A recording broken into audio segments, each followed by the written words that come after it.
الذي بيده الملك وهو على كل شيء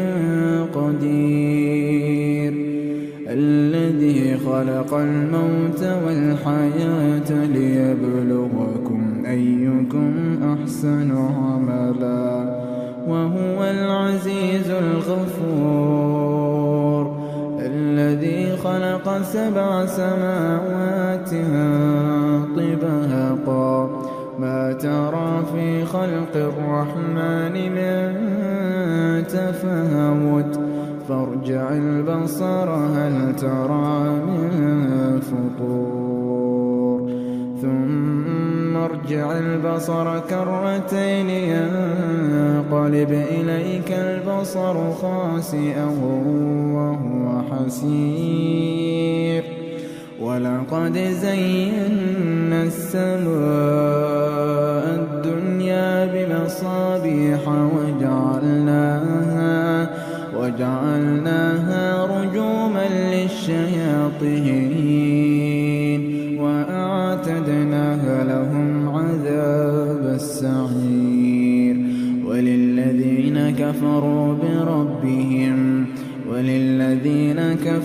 بربهم عذاب جهنم وبئس المصير إذا ألقوا فيها سمعوا لها شهيقا وهي تفور تكاد تميز من الغيظ كلما ألقي فيها فوج سألهم خزنتها ألم يأتكم نذير قالوا بلى قد جاءنا نذير فكذبنا وقلنا ما نزل الله من شيء إن أنتم إلا في ضلال كبير وقالوا لو كنا نسمع أو نعقل ما كنا في أصحاب السعير فاعترفوا بذنبهم فسحقا لأصحاب السعير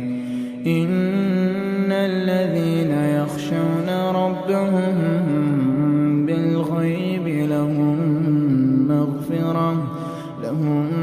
مغفرة وأجر كبير وأسروا قولكم أو جهروا به إنه عليم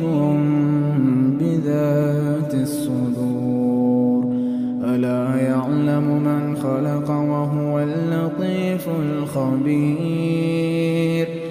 هو الذي جعل لكم الأرض ذلولا فامشوا في مناكبها وكلوا من رزقه وإليه النشور أأمنتم من في السماء أن يخسف بكم الأرض فإذا هي تمور أم أمنتم من في السماء أن يرسل عليكم حاصبا فستعلمون كيف نذير ولقد كذب الذين من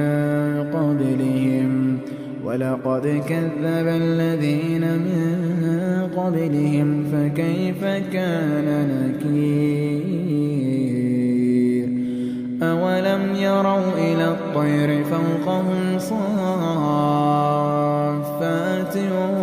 ويقبض ما يمسكهن إلا الرحمن إنه بكل شيء بصير هذا الذي هو جند لكم ينصركم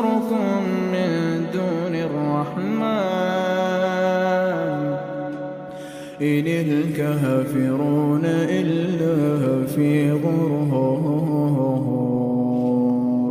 أمن هذا الذي يرزقكم إن أمسك رزقه بل لجوا في عتو ونفور أفمن يمشي مكبا على وجهه أهدى أمن يمشي سويا على صراط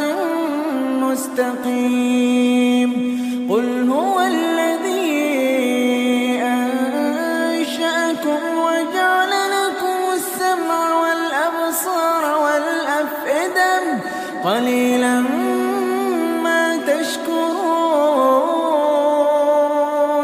قل هو الذي ذرأكم في الأرض وإليه تحشرون ويقولون متى هذا الوعد إن كنتم صادقين قل إنما العلم عند الله وإنما أنا نذير مبين فلما رأوه زلفة سيئت وجوه الذين كفروا وقيل هذا الذي كنتم به تدعون قل أرأيتم إن أهلكني الله ومن معي أو رحمنا فمن يجير الكافرين من عذاب أليم قل هو الرحمن آمنا به قل هو الرحمن آمنا به وعليه توكلنا فستعلمون من هو في ضلال مبين قل أرأيتم إن أصبح ماؤكم غورا فمن